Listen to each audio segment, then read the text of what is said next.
मोकाट जनावरांच्या प्रश्नावर शिवसेना आक्रमक। सोलापूर शहरातील मोकाट जनावरांमुळे रोज अपघात होत असून अनेक नागरिक जखमी होत आहेत। तसेच विविध मांड्यामध्ये त्यांचा मुक्त संचार असतो, त्यामुळे खेड्यापाड्यातून येणाऱ्या भाजी विक्रेत्यांचा भाजीपाला ही मोकाट जनावरे खातात व त्यांचे नुकसानही होते। महापालिकेच्या गुरे पकडणाऱ्या यंत्रणेचे व जनावर मालकांचे साटेलोटे असल्यामुळे नागरिकांना व भाजी विक्रेत्यांना हा त्रास सहन करावा लागत आहे। त्यामुळे शहर शिवसेनेने आज महेश धाराशिवकर, प्रताप चव्हाण यांच्या नेतृत्वात महापालिकेचे उपायुक्त श्री मच्छिंद्र घोलप यांना एका निवेदनाद्वारे इशारा दिला आहे। जर सोलापूर शहरातील मोकाट जनावरांचा बंदोबस्त तातडीने झाला नाही तर संबंधित विभागात शिवसेना शेण आणून टाकल्याशिवाय स्वस्थ बसणार नाही। याबाबत मनपा उपायुक्त घोलप यांनी तातडीने कारवाई करण्याच्या सूचना संबंधित अधिकाऱ्याला दिल्या असून यावर अंमल न झाल्यास झालेल्या प्रकारास महापालिका जबाबदार असेल असा इशारा महेश धाराशिवकर यांनी दिला आहे। या प्रसंगी शहर उपप्रमुख संदीप बेळमकर, रमेश पुकाळे आदी पदाधिकारी उपस्थित होते।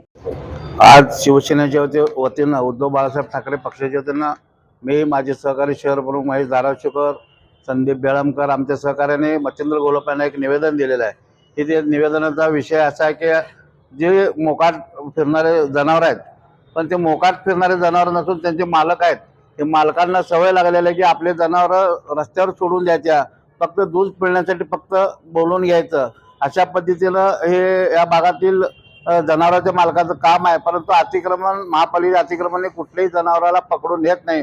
पकडून नेलं तर सुद्धा त्यांच्या लागेबंदी असतात, 2 मिनिटात सोडून देतात। त्यामुळे अनेक लोकांचे ॲक्सिडेंट ह्या मोकाट जनावरांमुळे होत आहे आणि भाजी विक्रेत्यांना याचा प्रचंड त्रास आहे। मी एक उपायुक्तांना एक विषय सांगितला की अनेक जे महापालिका रस्ते आहेत त्या रस्त्यावर जनावर बांधून म्हणजे पूर्ण रस्ताच कॅप्चर केलेला आहे। त्यामुळे ही महापालिकेच्या अतिक्रमणचे अधिकारी कुठेही फिरत नाहीत।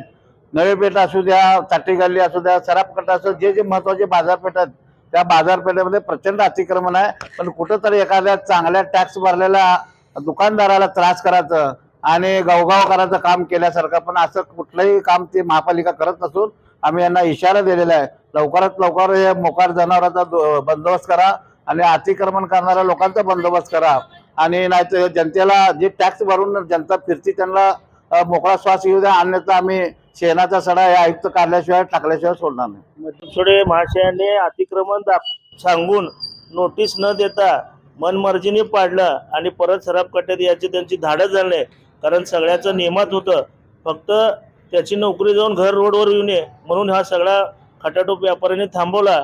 आणि हा अधिकारी गुंड घेऊन फिरतो, सोबत बाउन्सर घेऊन फिरतो। ह्याला काय गरज आहे बाउन्सर घेऊन फिरायची? हा देखील सर्वसामान्य नागरिकांचा सवाल आहे।